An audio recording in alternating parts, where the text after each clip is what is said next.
Hi, everyone. Welcome to the third episode of the Sunlight Express podcast. My name is Dave Musgrave. I'm joining you from Oshawa, Ontario, about 45 minutes east of Toronto, and originally I'm from Nova Scotia. Normally, I would be joined by my co host, Franklin Oliver from Indianapolis, Indiana, but he is feeling under the weather tonight. So we have his wonderful better half, Rachel. Rachel, if you could introduce yourself as well. Sure, I'm Rachel Sipes. I was born and raised in Indianapolis, and I have lived in Indianapolis my whole life, except for a few months where I had the wonderful opportunity to live in Canada, where I got to know Dave. So yeah, thank you. Glad to be here in Franklin's stead. I know I can't fill his shoes, but um, he's ill, and this podcast is so important, and we really wanted to go ahead and get it recorded tonight. I also want to say there's many things you'll bring to the table that he wouldn't be able to fill as well. Very kind. Um, So yes, the timing is important for us. Tomorrow in Canada is National Day for Truth and Reconciliation, and there's so many wonderful people that I know within the Indigenous community in Canada. And tonight we are fortunate to have one of my favorite people that I've been able to uh, form a friendship with from the Indigenous community. And that is Sherri Kabatay. So Sherri, if you could introduce yourself, that would be wonderful. Dotem, My English name is Sherri Kabatay. I'm from the Jackfish clan. I'm a Anishinaabe. I'm from St. River First Nation, and I'm happy to be here. Very much. Okay. Thank you, Sherry. We also talked, yes, thank you so much, Sherry. We also talked for a moment just about clarifying preferred terminology. Myself, I have a decent amount of familiarity with preferred terminology within the community within Canada, but for the benefit of myself, because it's always a continuous learning journey, as well as Rachel from Canada, from America, and anyone who might be listening from either country. If we could just discuss, Sherry, some of the preferred terminology that would be helpful in our discussion. I think for for the purposes of this podcast, I think I'm comfortable using the word Indigenous. Sometimes Indigenous can almost be like a pan-Indianism term where it's every person is kind of lumped under that. Each First Nation has like their own unique identity. Many of the nations, like we have our own languages, we have our own beliefs, we have like many different things, and it's all connected to the land and where we're from. So each of us all have different nations, and we refer to ourselves differently depending on our nation. So for myself, I'm a Anishinaabe, and some people might know it as Ojibwe as well. Um, but I prefer Anishinaabe. That's who I am. That's where I come from. And I'm located in Treaty 3 territory, which is in northwestern Ontario. And yeah, so everyone has like their own unique way of how they reference themselves. I think if you or anyone else wants to know and learn what's appropriate, it's best to ask the indigenous person that you're talking to. And sometimes there's protocols that are involved too. Um in our nation, we use tobacco. So Anishinaabe people, we use tobacco to offer when we're seeking knowledge or we're asking for assistance or support. And we offer that to a knowledge keeper, to an elder, and then that's how we are exchanging information. We do the offering first, and then sometimes there's other things that are done in protocols depending on what you're asking for. But very briefly, that's kind of the like a opening protocol for Anishinaabe people in my territory, because there's many Anishinaabe people um, spread throughout Turtle Island. So I can't speak for them. I can only speak for myself, where I come from, my family, my community, and so I'm within that area. I'm not I can't be a spokesperson for all nations or all tribes. because we all have such unique outlooks and worldview and belief systems. There are some shared similarities between the things that we follow and what we believe, but definitely unique. Every nation is unique. So you really have to be open-minded, and you really have to be courageous to have open conversations with people. And many of our Indigenous nations are very welcoming. They love to share about their history, about their communities, their families. And we have lots of open public events that people can attend and learn from. For example, like powwows. So is our open events, most of them, where you can go in and witness and be a part of the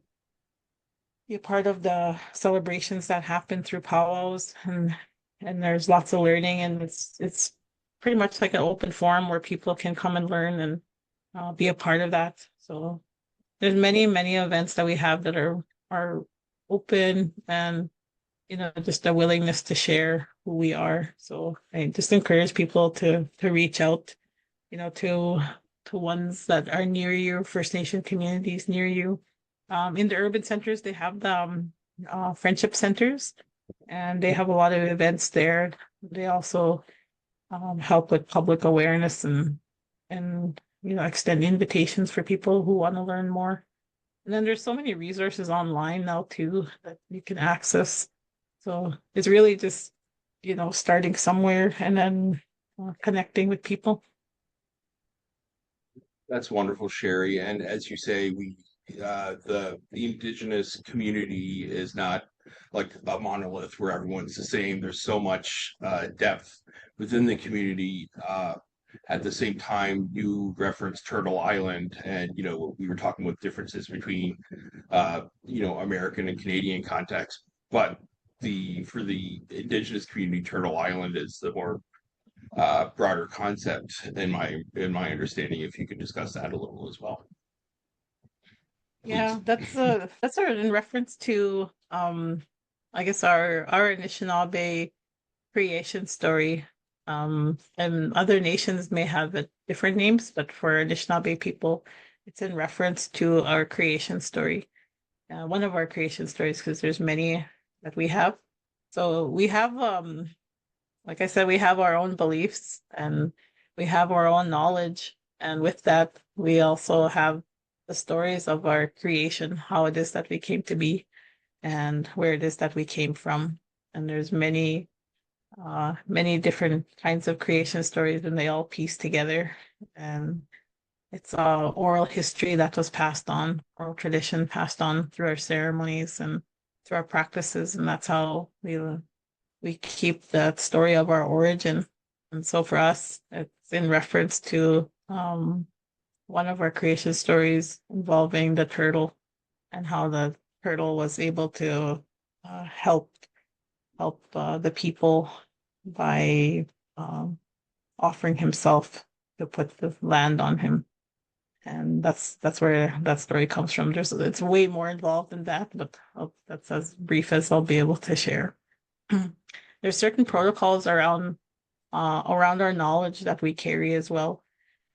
And sometimes there's certain knowledge that's not shared publicly, or else there's protocols that are followed, and how that knowledge is shared. And sometimes there's specific people that are the ones that carry that knowledge. Because for us, when knowledge is more than the words, there's there's spirits to what we do and what we practice, and the way that we see the world. We see it through a spiritual lens as well. So with that, we know that there's protocols that we have to follow, that we were given, and we have to honor those protocols in sharing information. So there's some information that's general that can be shared publicly. Then there's other more sacred knowledge that there's definite protocols that have to be adhered to.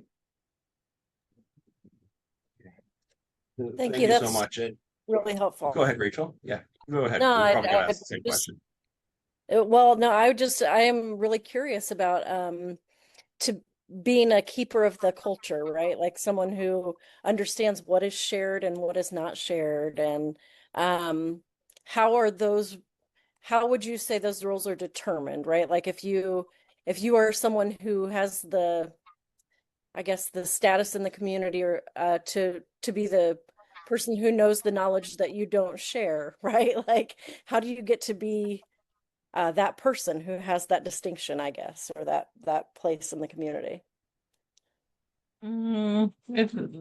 It comes in different ways. Um, before, I'll say before the disruption, because colonialism was a disruption in all of the processes that and the impacts of colonialism. But prior to the disruption of, you know, and this history that's happened, uh, our our people were so different because we were so connected to the earth, to um, our spiritual connections to everything. And we had we had and still have responsibilities to the earth, to the land, to the air, to the water, um, because we believe that those are spirits and there's that take care of us. We take care of them and they take care of us. So we have like responsibilities with that in those relationships. And there's things that we do that we need to do. And because we had those connections before and they were so just an everyday occurrence that was just our norm before that we had these connections. And with that, we had a lot of connections in our relationships with each other. So we had the men and women, and they had certain roles and responsibilities that they carried out to take care of each other, to take care of young ones, children, and youth, you know, and they had their roles as well. And then we also had our elders, and that's who we listened to. We listened to the grandmothers, the grandfathers. We were guided by their wisdom, and everybody took care of the children, the youth and the children. They were cared for, they were loved, they were welcomed. Once it was known that they were going to be arriving, then you know it was a big celebration. And there was a big celebration when they were born. And then in Anishinaabe culture, we have names, we have spirit names, and so then that was already taken care of too. And there was like a big welcoming for a child being born. And then in our beliefs, the children are the closest to the creator because they've just come from the spirit world. And Hmm. we believe that we're spirits having a physical experience when we come here. So we're experiencing the physical plane when we come here. So the um yeah, so we had that connection, and because we had those connections and relationships, it was known by observing the children what their gifts were, because that's the other part of what I guess what we know as Anishinaabe people about child rearing, you know, recognizing and understanding that every person is unique, every child is unique, and they all have gifts, you know. And so then they were nurtured, they were cared for, they were loved, they were celebrated, and their gifts were nurtured, and they were observed, and then they helped those gifts flourish.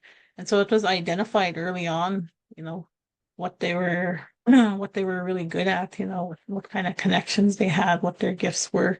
And so then they were nurtured in such a loving way, you know, and taught many great values.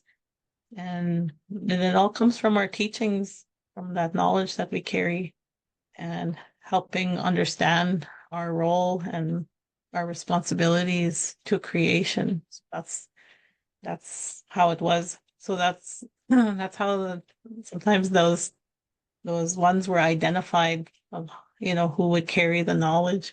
And then they were mentored. They were taught very early, if that was going to be their role, and they were taught very early. And I had listened to this one elder, and he was talking about um legends. No, we call them legends in English. That's what it's called.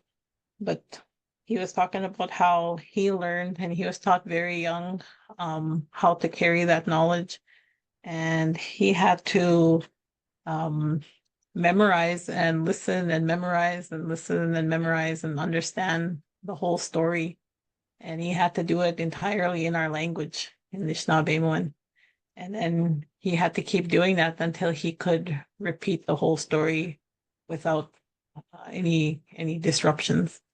But he was nurtured on that path, and so he was taught how to carry that knowledge, and in when to use it and when to share it. And so that's how he was trained, I guess, to carry that knowledge. So that's how it is for some things. You're specifically mentored to to take on those roles. That was our old way of doing things, and many of our communities still practice that, that way of passing on knowledge. And then sometimes we get other ways that information is shared, that person then becomes aware that they have to take that step forward to carry that particular knowledge. And that can come about in many different ways, but usually it gets clarified through ceremony, because that's our spiritual way of understanding what it is that we need to do. And it's very different. Like, what I'm talking about is very different than the contemporary world we live in. And it probably sounds very foreign to anyone that's never heard that before. Um, what we practice, who we are, and how we are. And, when I think about our history, and the disruptions that happened from colonialism, and it's an ugly history. Like, it's an ugly, ugly history. And then the truth, the truth about our history is um it's kind of watered down because people have a hard time accepting the harsh truth that exists. And a lot of people are kind of repelled by that. And because of that, they also don't really honor the truth of the experiences. And that's what's happening, is some people are not accepting of that truth, of the experiences that people went through with residential schools, and there's disbelief, because I think part of it has to do with how it challenges one's belief system. It really challenges, what one believes about the world, and what they believe about the government, what they believe about the police, what they believe about, uh, I don't know, the medical profession. They believe about um, churches, you know, and there's all these beliefs that people have. And then when somebody's telling you these things, and it's hard to believe, because it's like, no, my church wouldn't do that. No, my government wouldn't do that. Like, but there's when somebody's in denial like that, they're denying that person's lived experience, and it's a shame that that's occurring. Those are some thoughts I had around, TRC and what's taking place. And there's been, different kind of movements of, really trying to bring to light some of those um atrocities that happened. And there's also been like lots of challenges to that too, as well.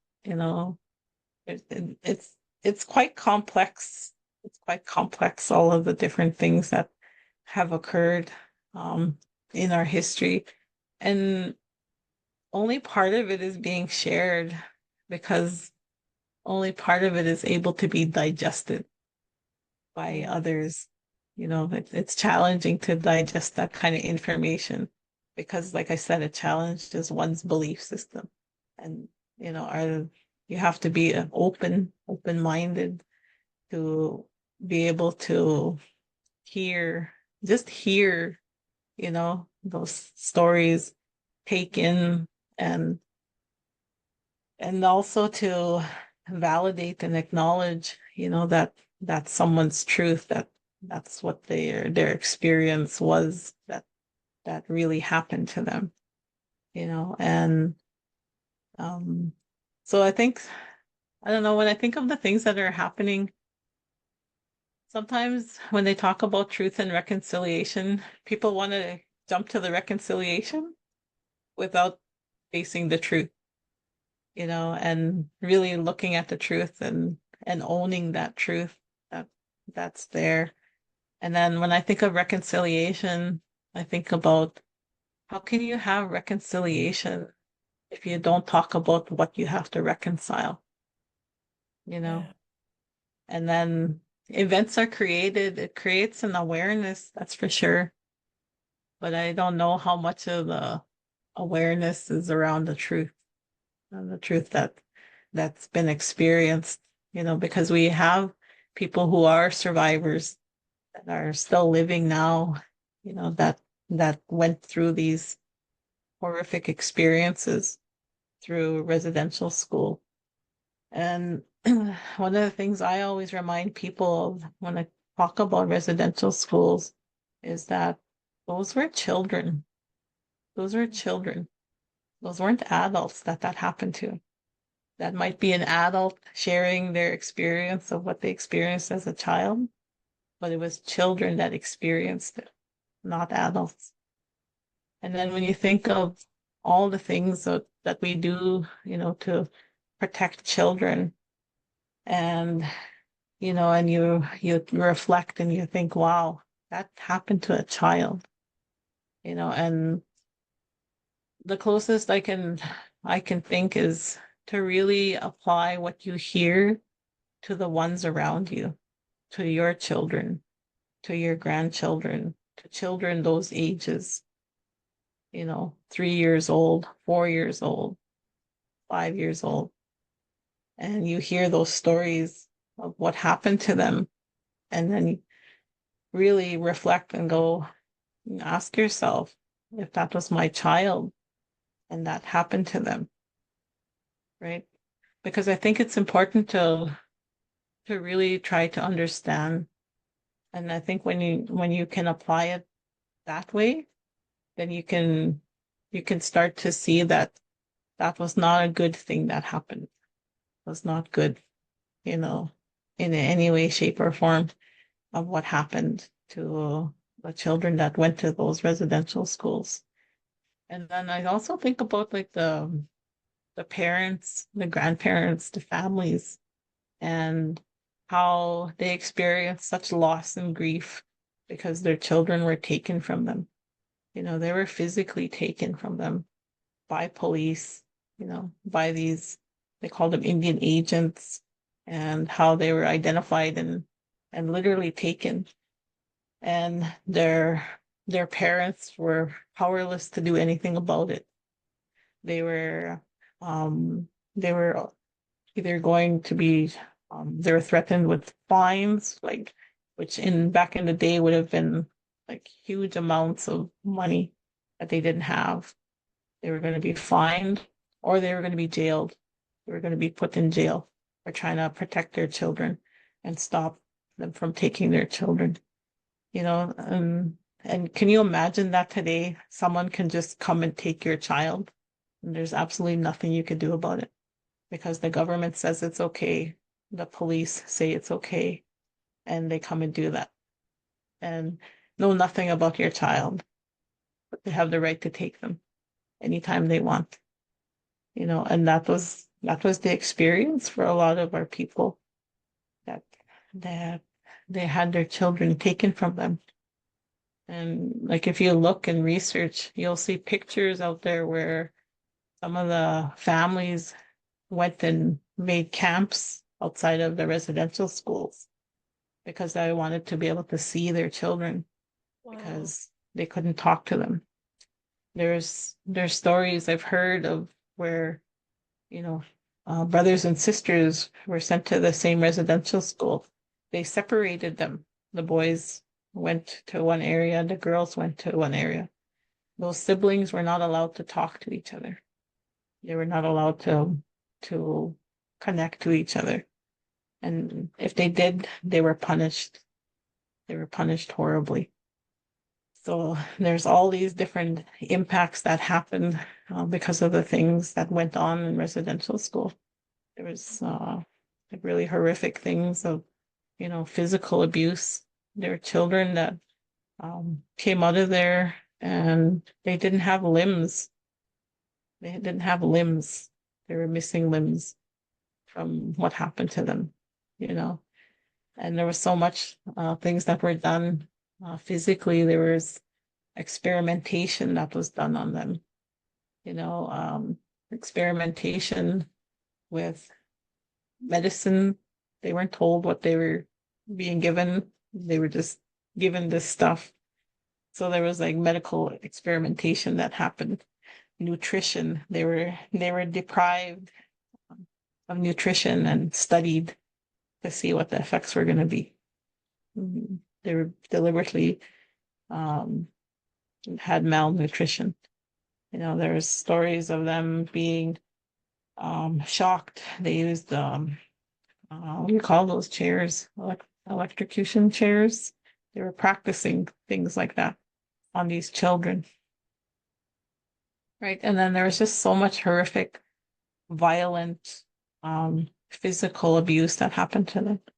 And there was emotional abuse. They were not allowed to have emotions.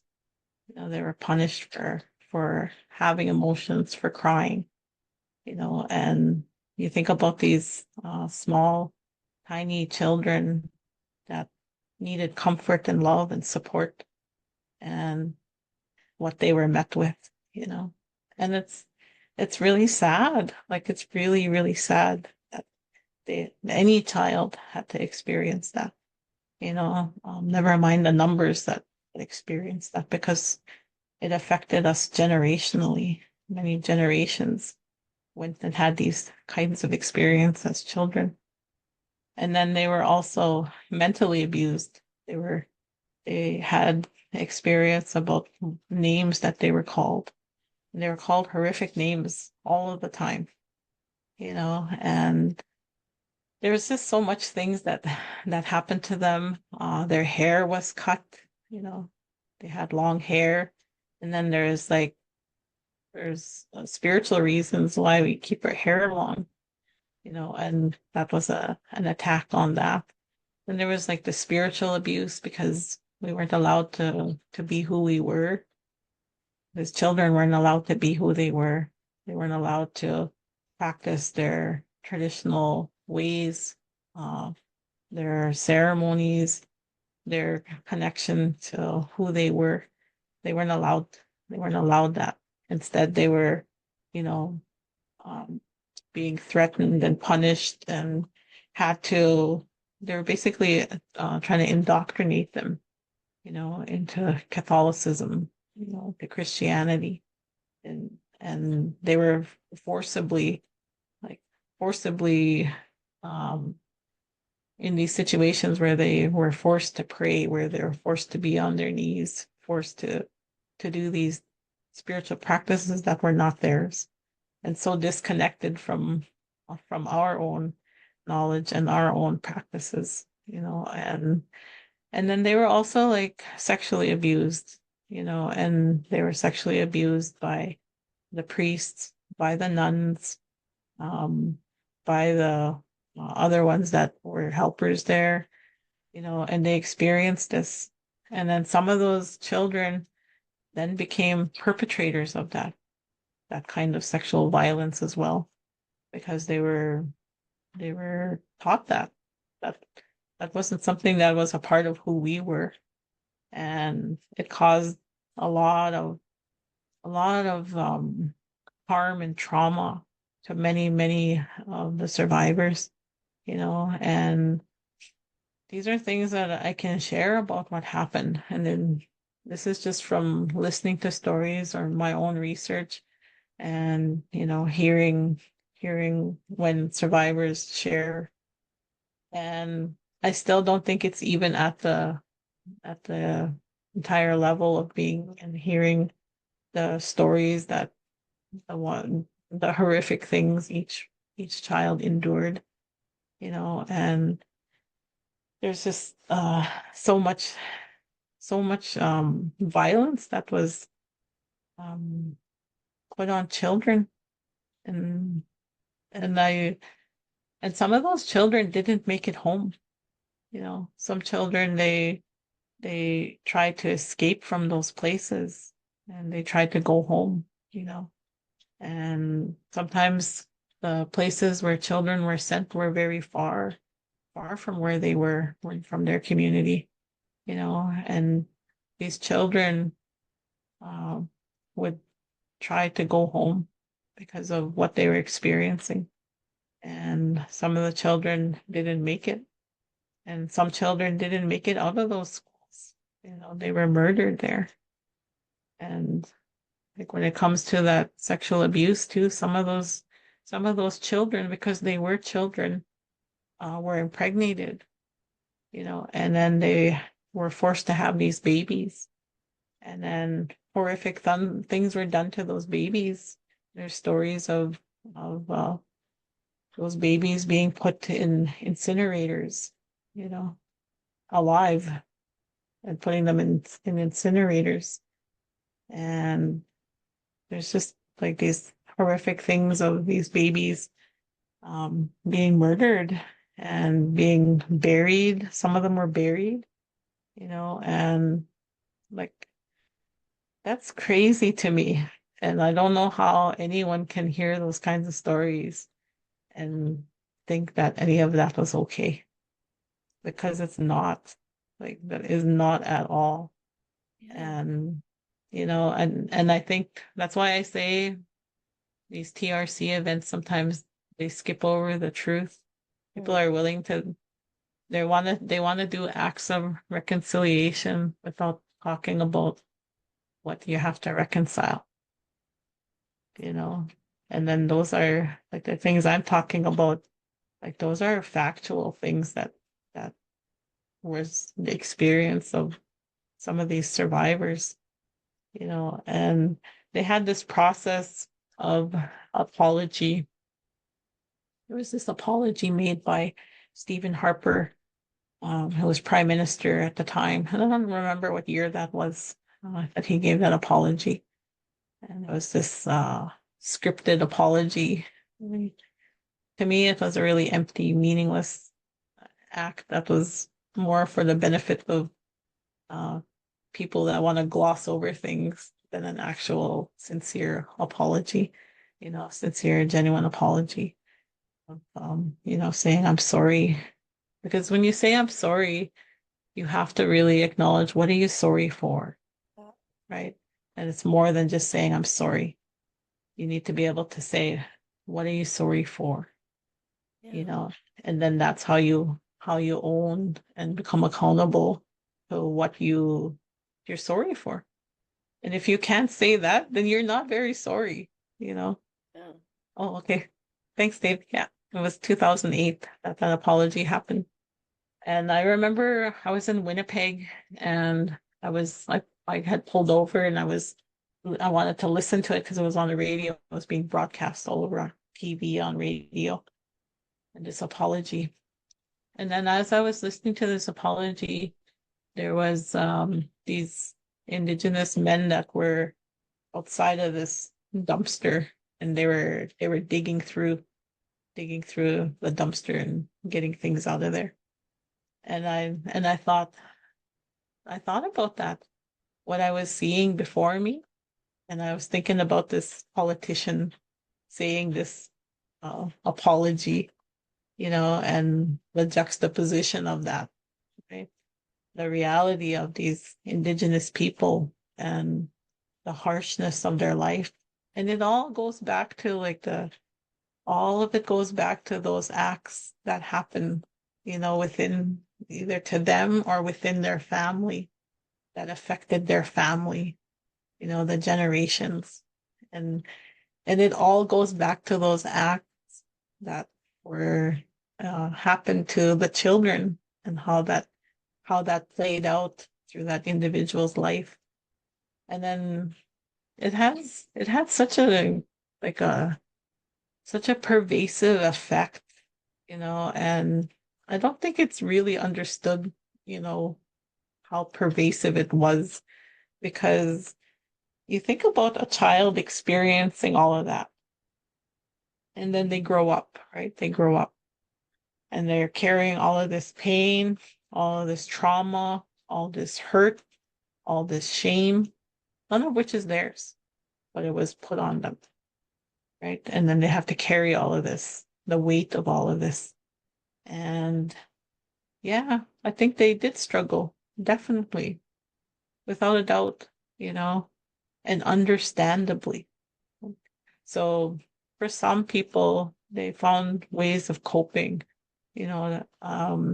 connecting back to culture, connecting back to community and family, and it was difficult. It wasn't easy because, some of them, they didn't get to see their families for the entire year. They might see them 2 weeks in a year. It's not like how it is now where if a kid is away, they can go home on the weekend or they can go home for, Christmas break. It wasn't like that. They were forced to stay in these prisons. They were basically imprisoned in those places. And it's so different, right, from what I was describing earlier about that love and that nurturing environment, right? And then you go to this place where you're treated horrifically by the adults, that are supposed to be taking care of you, but don't, right? There's so much more to all the different stories that are shared. And so, yeah, some people did struggle. Some people were able to find those connections and were able to find ways to release, those hurts and those traumas. A lot of that healing came about through our culture and our cultural practices. And then there were some that struggled and they found other ways of coping. And, we were introduced to alcohol, and that had huge impacts on our communities and our people, because then people, some of them got into addictions, and then with addictions, it brought other things into their life. It brought, further violence and further harm to themselves and then, to others too.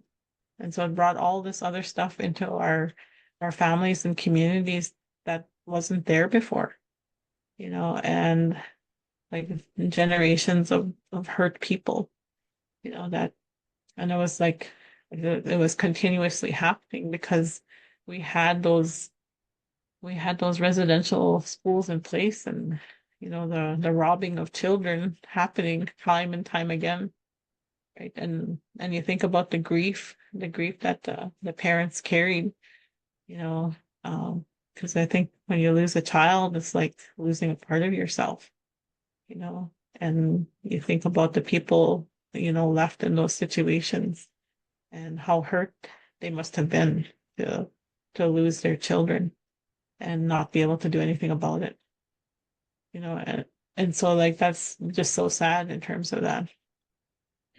So alongside all of that was, I think, was the resilience of people, because there were times where people were able to, cope and cope well and take care of themselves and their families.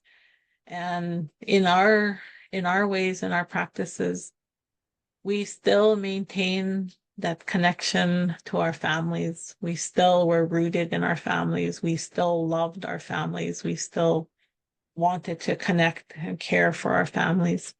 And despite all those things happening, we were always wanting to take care of our children. That was always paramount. Even when people were struggling, they were still thinking about how can we take care of the kids? How can we watch over them, make sure they're okay? And so like there's all this history, but a lot of people don't know that history, and they don't, like, Canadians are very ignorant because they just haven't been informed, and it's just like, I don't even know, it's very recent history that, some of those changes have happened where in school systems they're teaching about the history. Um, Back in the day when I was in school, we learned, like, I don't know, history that was so irrelevant. Like it was just learning about other nations. Like I don't even remember learning about Anishinaabe people because they weren't teaching about Anishinaabe people. I think we learned about Iroquois people. That's what they taught us in school, and it was historical, back in the days of when settlers, Europeans were arriving. That's the kind of history they would talk about, right? So it was just a totally displaced history that was taught. And so a lot of Canadians don't know what I'm sharing. They've never heard those things. And then because they weren't taught in these systems of education, some people don't believe it because they don't think that, that really happened, because it's not coming from the form that they're used to knowledge transfer happening, which is through education systems. But things are changing. There are more courses. There is more content, there is more of an effort to try and learn history. There are still people that are continuing to be ignorant. They continue to choose ignorance. They don't choose enlightenment. They don't choose to research and find out and have an open mind and hear, right? What I was talking about earlier, like hearing, hearing those stories, hearing that information that's being shared. And, sometimes because of their own belief systems, they want to challenge what's being shared, what's being said, you know, because then if you challenge that, then you have to be able to see, like, what the government is doing. And when I say doing, I mean that those systems of oppression are still existing. They're still existing. There is there are these I don't know how to say it, but mistruths, I guess, that are being shared and spread by government, by media. Um, you know, I think we make up like something like less than 1% of the population of Canada. But for some reason, uh, there's always talk about the finances we receive. It's on the social media stories or media stories. That's always a hot topic for some reason. And when you think about that, we're very, very small percentage of the entire, population of Canada. And then somehow, it's almost like we're scapegoated by government, by media, and it plays on the ignorance of Canadians, the ignorance of the world, really, because the world doesn't know either unless they come looking and wanting to learn and are open-minded to learn and understand, then they will be open to that knowledge.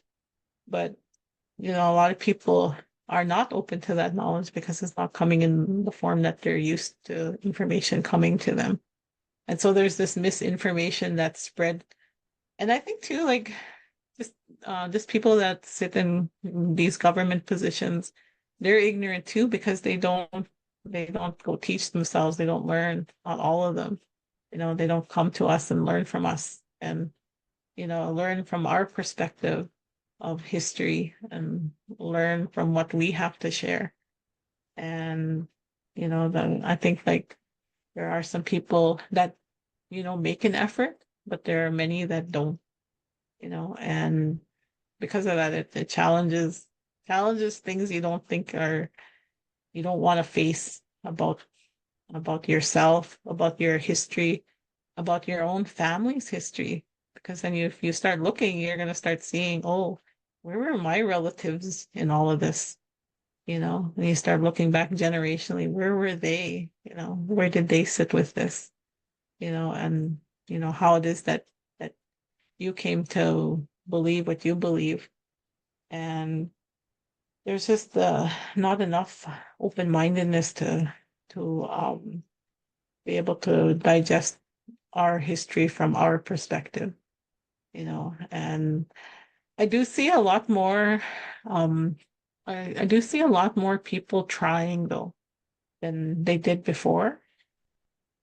Before it was just very separate, and I think more people are becoming more open, and there are people that are trying.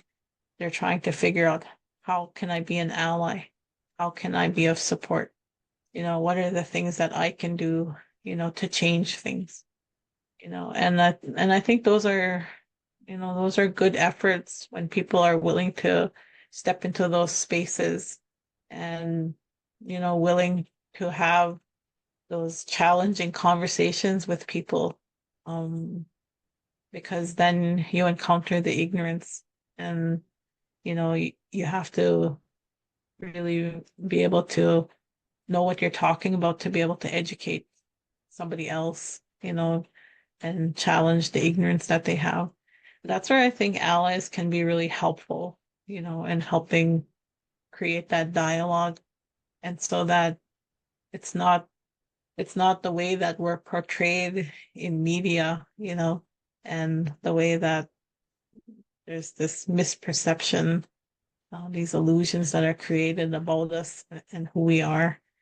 There's lots of different things that people say in comments, because I read comments and stuff on social media when there's stories that are posted, or like on TikTok, and videos are posted, and then I'll read comments because I just want to know where people are coming from, and there's this there's this thing where people will say, get over it, you know, and you talk about the traumas, and you talk about these things that people experience. And there's this thing that's said about, why don't you just get over it? And that just speaks to the level of ignorance that's there, that kind of comment can be made, because then that person hasn't listened, hasn't opened their mind, hasn't heard the stories, and hasn't applied it. Like I was talking about, applying it personally, apply it to understanding if that happened to your child, that happened to your grandchild, you know, and and then think about all those things. And if you apply all of that to your people, are you going to get over it? I don't think so. I should hope not, anyways, you Right. know, and there's lessons to be learned in that. So I think that's where allies can be helpful, to be able to have those challenging conversations. And for myself, I've been in many spaces and places where um, it almost feels like the burden of educating someone is left on my shoulders because I have brown skin, because I'm visibly brown. And we're talking about Indigenous, something around Indigenous people. And oftentimes, I've been in those kind of spaces, and then people want me to be the one to educate them. Mm. They want me to inform them, and I took the child welfare training with Dave, and there was many situations in our training that happened to me, where I was put on the spot and had to, speak to these different things, and I did it, but I also felt the weight of it, uh, and it's hard when you're trying to educate someone who's been miseducated for so long. And then it's so hard because sometimes they're willing to be open to what I'm sharing, and sometimes they're not, right? Because it's hard for them to understand. It's hard for them to believe. Yeah, to believe that that really happened. And for me, I don't have that disbelief because I've heard the stories. I've heard them be shared, heard the vulnerability of survivors talking about what they experienced because they want people to know what happened to them. They want the truth to be known, to be shared and, to learn from what they share and tell us, you know. So it is hard sometimes being in spaces trying to educate someone. And then there was times where I was given like 5 minutes, 5 minutes to talk. And it's like, okay, Sherri, and I'm supposed to, educate, people who have had this misinformation for so long that it's just a blip to them. They really can't even comprehend what I try to say, and but it doesn't stop me from saying it because I think it's important, like, to hear the truth. And then for people not to shy away from that, to be willing to sit and listen. And I think what happens too is people carry guilt, right? They carry guilt over what their ancestors have done, and they don't know how to make amends. And then some people, they just sit with that guilt and they don't know what to do with that. So they just kind of push it away and lash out and say, well, that's not me. I didn't do that. So how am I responsible? But they're also not acknowledging their history and their ancestors' part in that history. It's like they get to be detached from that history because they weren't the ones who did that. But when you have comments, like get over it, then it's like, hey, you're still perpetuating the same thing. You're still perpetuating the same attitude. You're still perpetuating ignorance. Like, haven't you learned? Like, haven't you learned from your own ancestors too? And to know better so you can do better, right? And I think that's what's important about that history being shared is that exactly, how are you going to make the world better? And I think, not dealing with those emotions of shame and guilt, are keeping people in ignorance. Because when you're talking about reconciliation, then you have to look at those things. You have to honestly, truly look at those things. And then you have to ask yourself, okay, you know, accepting that truth, accepting that, yes, this really happened. Yes, my ancestors were a part of that. Yes, my ancestors were a part of these things that happened. And asking yourself, okay, do I still want that kind of thing to happen? And if so, you know, and if not, what are you going to do about it? What are you going to change? How are you changing that? How are you becoming enlightened? How are you taking on that burden of responsibility of educating yourself, stepping into those uncomfortable places, the discomfort, right? The discomfort of challenging those beliefs you have around government, around police, around the church, because those things were that happened, those were the bodies that did those things, that took all of those actions. And you can go and find it. You can go and find it. Like, if you go and research, you'll be able to see, all of those different pieces. And there's so much to it in our history. In what I found interesting when Dave and I took that training, we took that child welfare training. There was this moment that there was many moments, but there was one moment in particular. They were talking about physical abuse. I think they were showing pictures, and they had pictures of what physical abuse marks were, and what they came from, and kind of identifying them. They were pretty graphic, pretty vivid. And I just remember this moment of anger.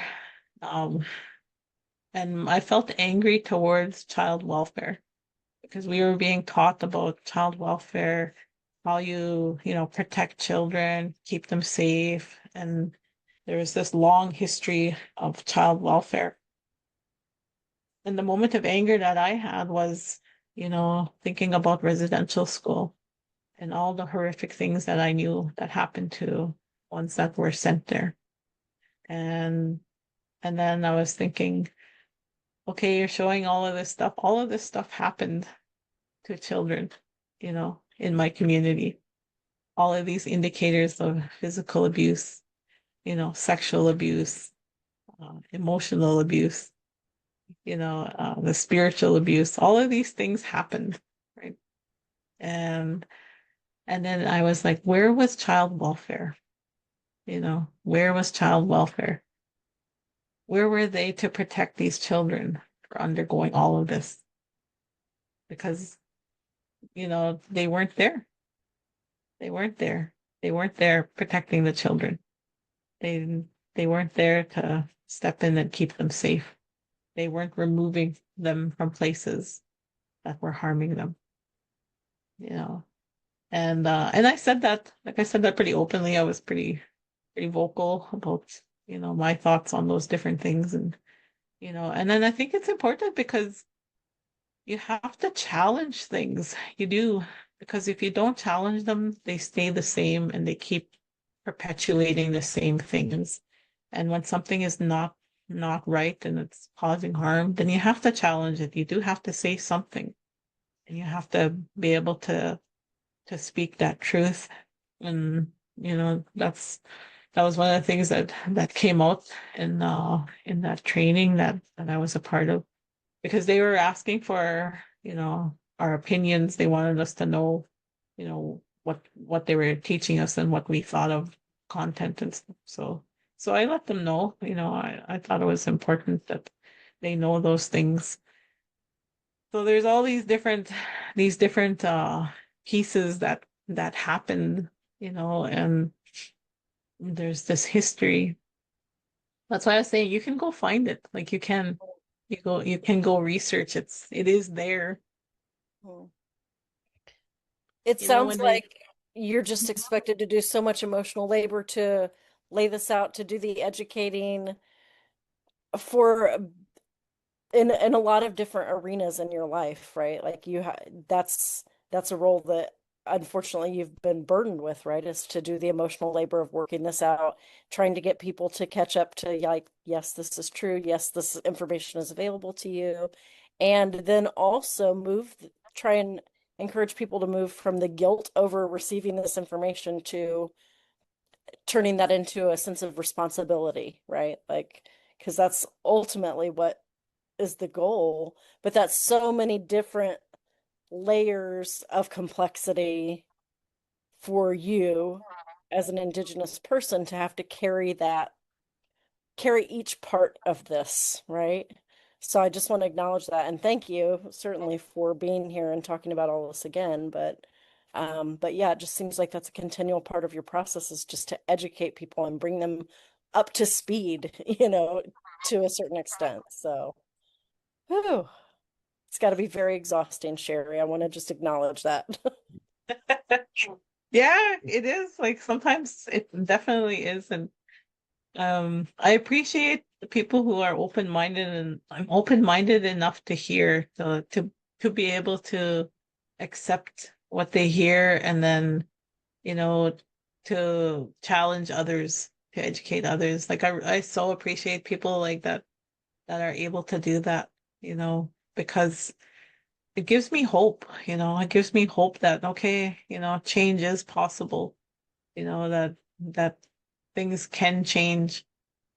But I want to tell you, our people are so resilient. All the things I've just shared, you imagine that, walking through that, living through that, and then Our people are funny. They are so funny. We are so funny. We have such a great sense of humor. And we have this relish for life. We love life. We love it. We love it. And we love being a part of creation, being a part of, being on the water, being with the land. We have this deep spiritual connection to the land.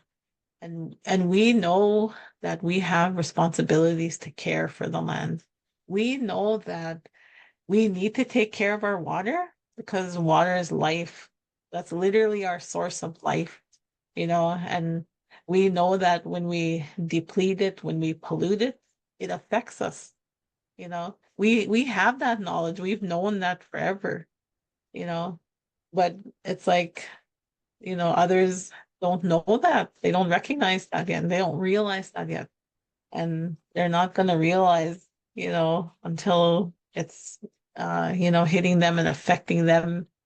Then they're going to realize, oh, we need to take care of the water, right? And by then, it's going to be like deeply affected. It's already happening. Like, one of my favorite memories when I was a kid was we would be out on the canoe, we'd be going out camping, and then I was thirsty, and my mom would give me a cup, and I would go over the side of the canoe, dip it in, take a drink. And it was cold, it was clear, it was beautiful, right? Amazing, amazing. Loved it.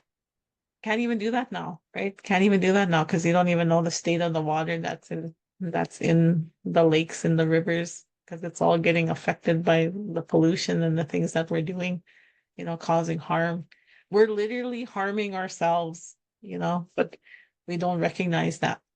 We don't recognize that yet. We're separating it, so we think it's separate from us. We're literally polluting the air we need to breathe. Like we need air to breathe, and then we're literally affecting that. And then we're like, what's happening? Why am I getting all this sickness and illness, right? It's like we're literally doing all of these actions that are causing harm to ourselves. But our people, we know that we need to take care of the water. We know we need to take care of the air, We know we need to take care of all of these parts of creation because to us, they're spirits. They're more than what we see, the visible part, and so we have those connections.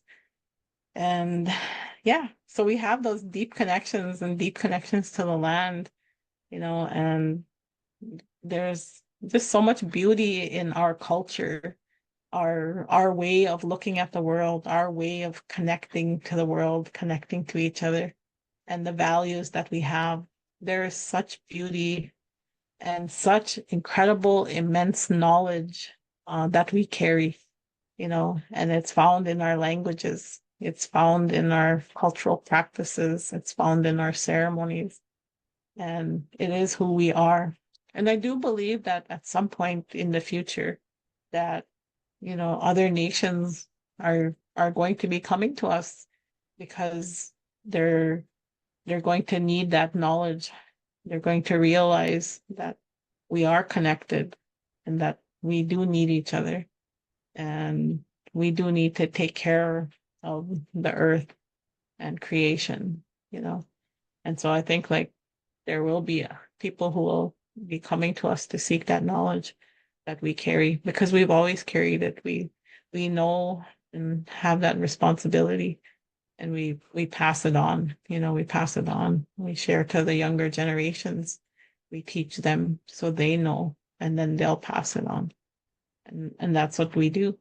That's how we've been able to survive and so we are resilient. We are absolutely without a doubt resilient.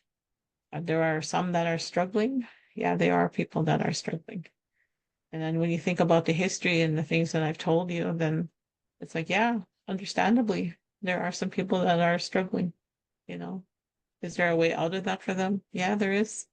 There is a way out for them. And then there's just there's so many different things that affect us, and our ability to live.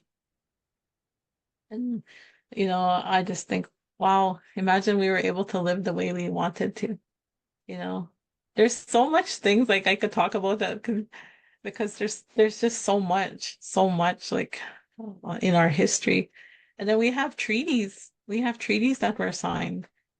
And those treaties were signed because we were sovereign nations. We are sovereign nations. You know, the things that have happened to us in our history, those are all like um oppressive practices, oppression, assimilation, you know.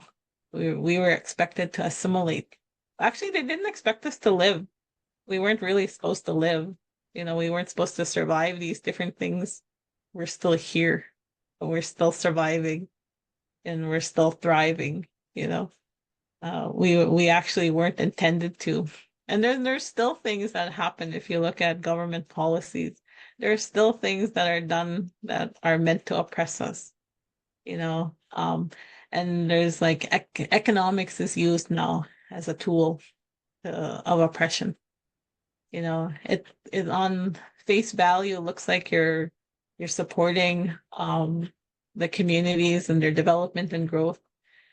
But then if you start to look a little closer, then you see it starts to be about deprivation because you're looking at resource extraction, all of that kind of stuff, you know, and it's all about where you live, you know, and we live on these small little reserves, you know, that were actually they were not really deemed habitable, you know, they were not really intended to have resources, and they were just these little plots of land we were put on, and we weren't expected to survive really, you know. And there was lots of things that were done to really try to make that happen.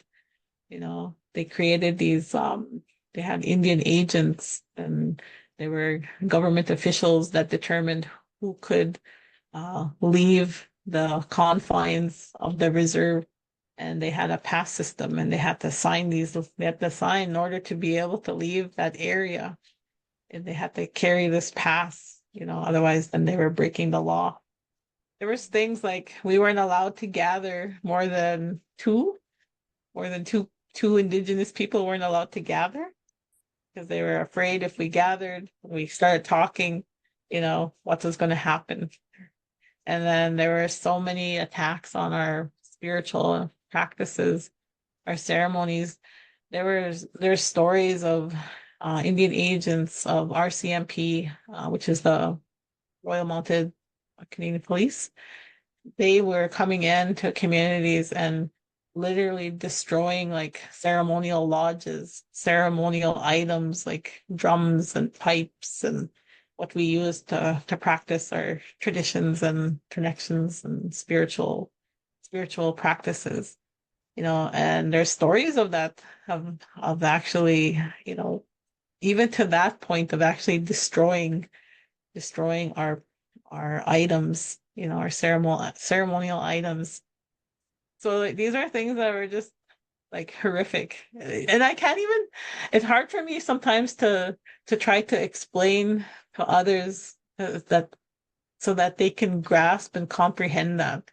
You know, it's like going into church and grabbing the book and the Bible and ripping all the pages out and burning them right in front of you. You know, like I don't know, that's the closest I can think of, right? All those different items that are used and you know being destroyed in front of you, like, and any of those things, it's just like that's where I say that challenges, right? That comprehension that's incomprehensible, and then it's not known, but it's known by us, and it's known by what we experienced, and then what we shared and passed on and told others what you know what happened. As was, I think our people were still trying to pass that truth on, right? This is what happened, and share that. Yeah, so there's lots to it, but our people are intelligent, they're resilient, we're still here, you know, and you know, I think we still have a voice and we're using it, you know, and then more of our young people are speaking out more, are being more vocal, you know, they're challenging all these different institutions, they're challenging these oppressive ways that are happening. They're doing their best that they can. That's why I say the allies are important. You know, allies have a place as well to carry those voices forward, to be able to stand with us when we're trying to change things for the better.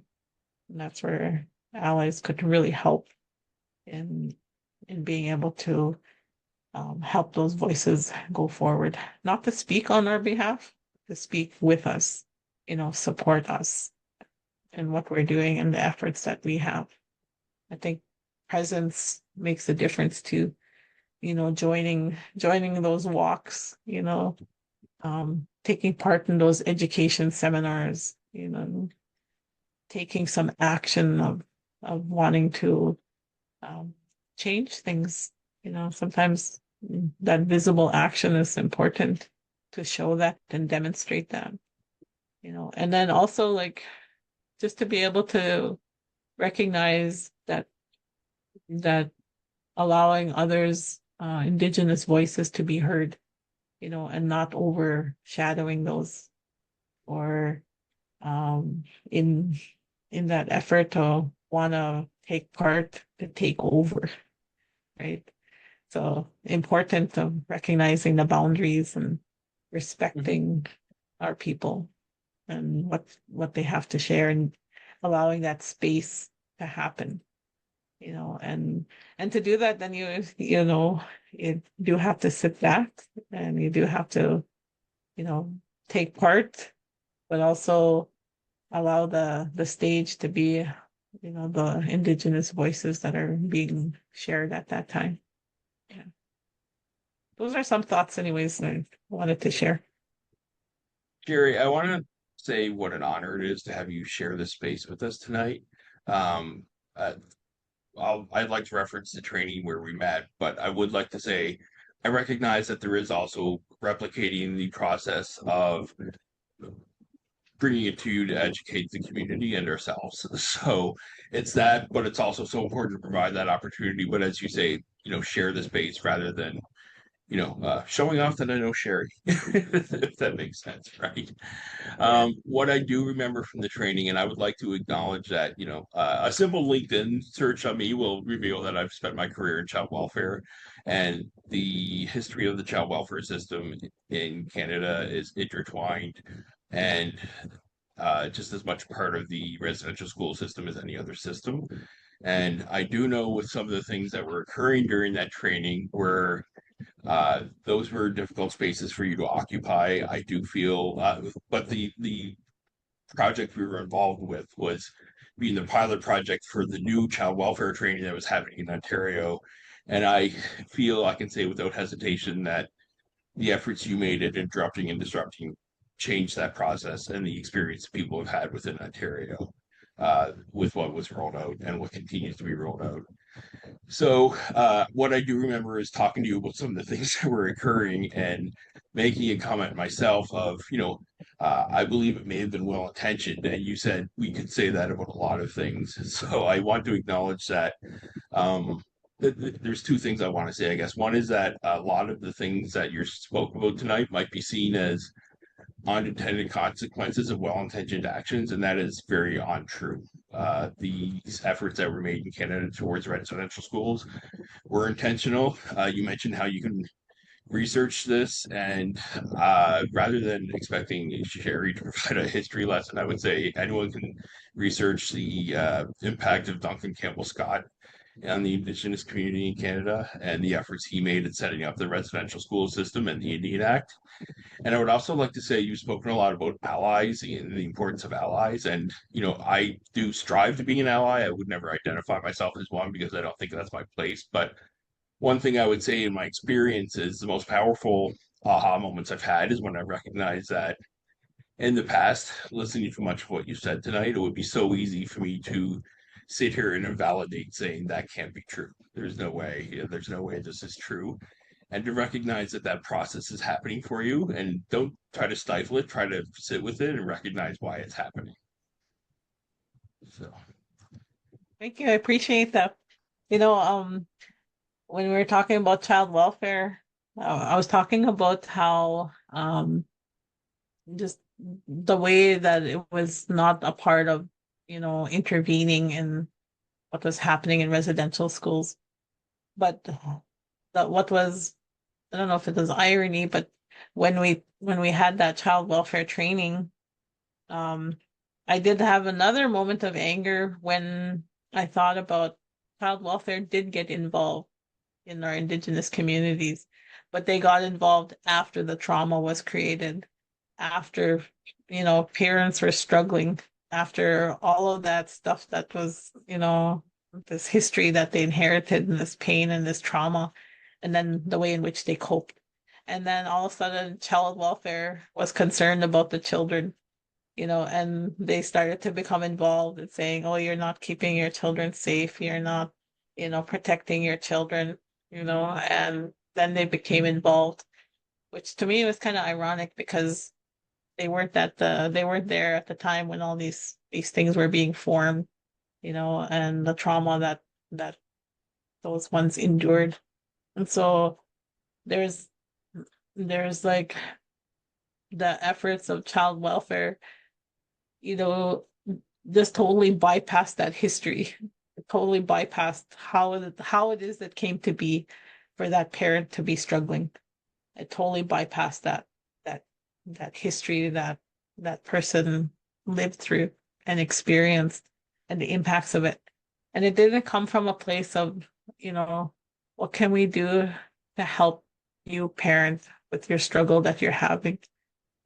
Because then you would have to look at where did the struggle come from? It came from government, it came from churches, and it came from those institutions, and it was enforced by police. And then child welfare also uses that police, presence to enforce those different things. So there's lots of things around child welfare that had lots of impact because there was the 60s scoop and the millennial scoop, where children were then removed again, right? They were removed from their parents. Again, the disconnect. And then in the removal, some of those children lost connections to their families, lost connections to their communities, to their nations, to their identity, to who they are, right? And then that's another history that happened, and that came after residential schools, that how the child welfare system itself has impacted our communities and our nations and our families and our individuals. And we're still experiencing that now. Like it's not even a past event. It's still very much a current event that's occurring,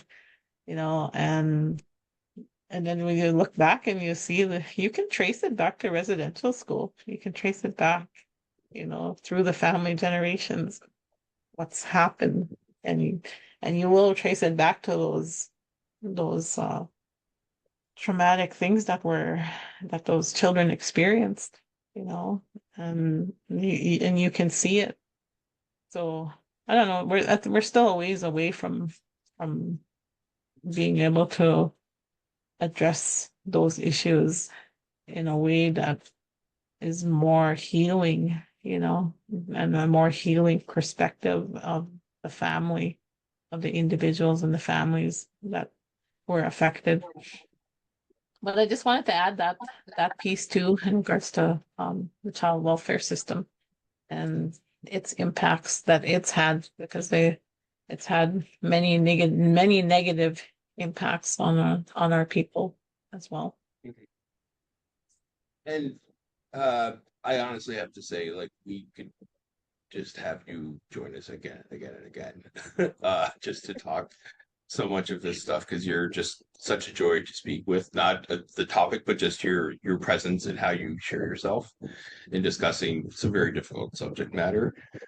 When we were spending a lot of time together in the training 9 years ago, it was 2016. You and I did have the pleasure of going to a presentation from Cindy Blackstock as well. Yes, we did. And I'd like to open up the space for you to explain the work of Cindy Blackstock, because one of the things is if someone's trying to invalidate that these things are still happening, this is very quantifiable evidence of it happening within Canada. and I'm pretty sure a certain leader of an area of the world that Rachel lives in would worsen this as much as anybody possibly could. So it's certainly happening within the American context, which again, America and Canada, uh, you know, are both part of Turtle Island, right? So they're the that kind of broader context of humanity as well. So, Sherri, if you would like, if you could just maybe finish up speaking with a bit about the work of Cindy Blackstock that she took on. Sure. So my knowledge around Cindy is that she has advocated for um, Indigenous youth that she became aware of were not receiving the same level of funding as any other Canadian child in education, health, child welfare, and they were being underfunded. And she used all of the Freedom of Information Act to be able to get these documents, these government documents. And it was basically, by analyzing those various documents that inequity was shown. And she challenged that. And so she did it through the Canadian Human Rights Tribunal. And it was a long process that she went through and underwent. And she shared her story. We went to a presentation and she shared how she was challenged by these lawyers. And it was over a number of years. I can't even remember. It might have been like 9 years or something that she did that. Bringing forward this case and wanting to have that be corrected. And the government really fought against it. And they put in like so much money into challenging that because they didn't want to agree that that's what happened. So they put a lot of money and effort into really trying to stop that from happening. However, she was successful. Oh, okay. Yeah, in 2007. Yeah. Okay. Yeah, the finding happened in 2016.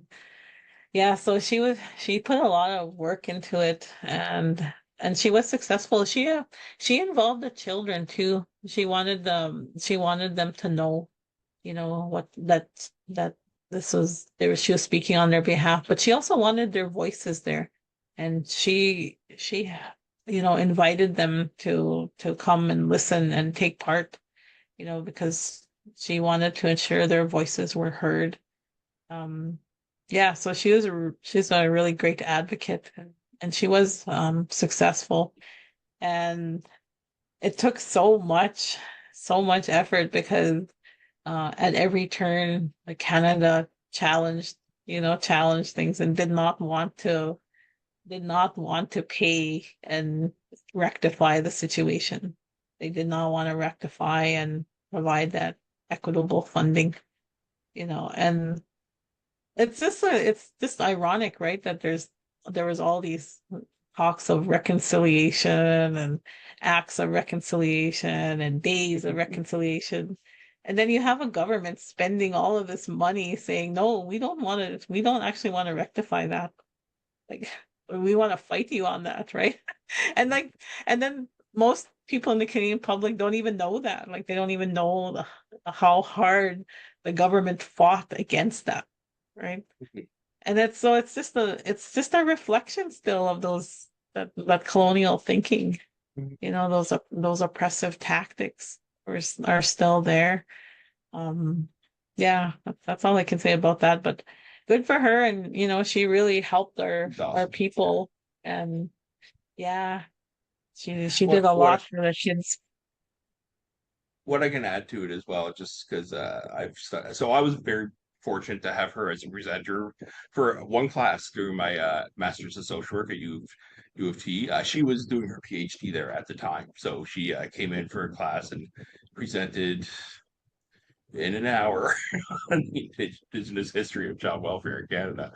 Um, but I didn't realize this piece was happening. She might have touched on it, but it was around the time she started this work in 2007.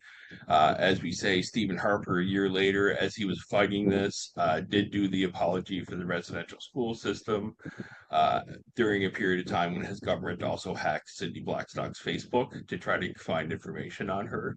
I do remember her saying in the media that she just really I'm not sure if she said she just felt it unfortunate that she's so boring that they couldn't find anything on her in her Facebook. She tried to make light of it. Um, and the finding finally got through. The finding finally came through the Human Rights Commission as Justin Trudeau's government had taken over. So the finding was in place then, and then his government spent years fighting paying the benefits and the reparations, the financial reparations that were required within the human rights finding. And this is not to excuse anything from any government official. It's also to call in the people of the country who would you support the government who then paid those financial reparations. If you would vote against that, you're also part of the problem. And I think that is part of the problem as well. So just to recognize how important this was for this to occur. And one of the other factors that came in as well that was really reinforced with Cindy Blackstock's work is the importance of Jordan's principle as well in Canada, um, which if you want to explain that as well, just to squeeze one more thing in, Sherri. Dave, there's quite a bit of history. I, I can't cover it all tonight. No, yeah, okay. I mean, what I can briefly say is Jordan's principle is the concept that it ties in because so much of the care of non-Indigenous community in Canada is at the provincial level, and for the Indigenous community, it's all at the federal level. So with Jordan Spencer was a child with complex medical special needs who there was a dispute between the provincial and federal government over who was responsible for caring for his needs for him to be able to live at home outside of hospital for the remainder of his life, short life. And he didn't end up being able to go home because of that dispute. So the finding is that the government body of first contact is to pay and then figure that out later, right? So which has really come into a lot of work, ongoing work to make sure that this kind of thing doesn't happen again. So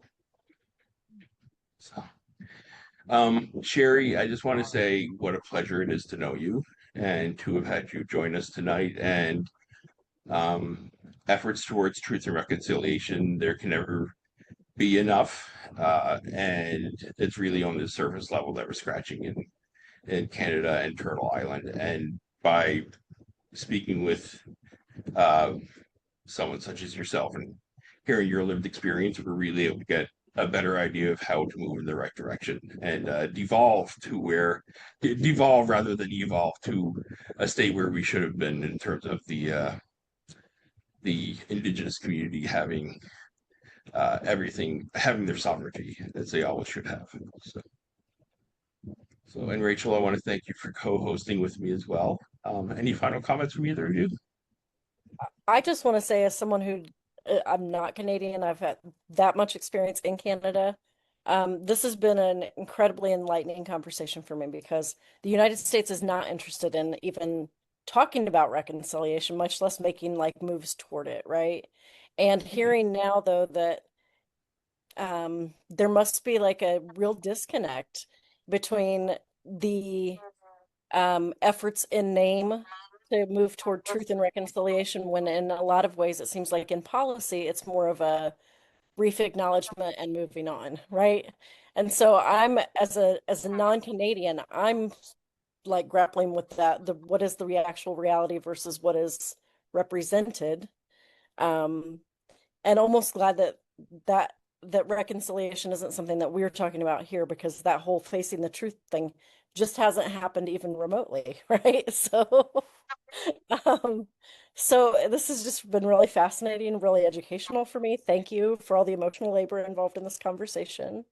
Um, I feel like I had more of a base level than a lot of people who will be enjoying this podcast. And so if I've learned so much, I can only imagine about somebody that just has like is coming in at with no knowledge of the situation about um, Truth and Reconciliation Day, about the history of Indigenous peoples in Canada and here. Like, I'm really grateful for this opportunity to be a part of this, and also just for how many people are going to be able to start their own journey of educating themselves based on this. So thank you both.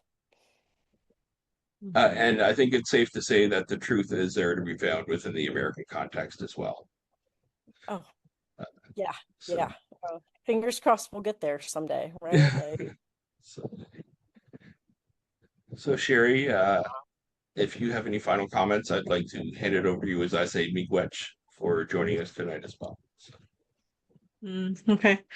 Yeah, me Gwitch as well. Dave for inviting me, to take part in this. This is the first time I've ever done anything like this, so this is interesting to be able to share perspective. And then when I did one other thing one time before with a researcher, and I shared some stories. And one of the things that I told the researcher at that time was, this is a snapshot of who I am and what I think at this time, But if you ask me 5 years from now, I may say something different. 10 years from now, I may say something different because my life experience is going to add to who I am and my perspective. So, whatever is captured now is a snapshot of in time, and it's not forever that it'll be that way. Like 10 years from now, I may not say these things I'm saying now, based on whatever has gone on in my life and what it is that I share. So just want to add that piece, and I want to say miigwech to Rachel for being so open and willing to listen, and I really appreciated your engagement with me and just that willingness to learn. I think it's so important. It makes a good foundation, in any kind of relationship. That willingness and openness, is such a key ingredient. Oh, I didn't see that. Oh, okay.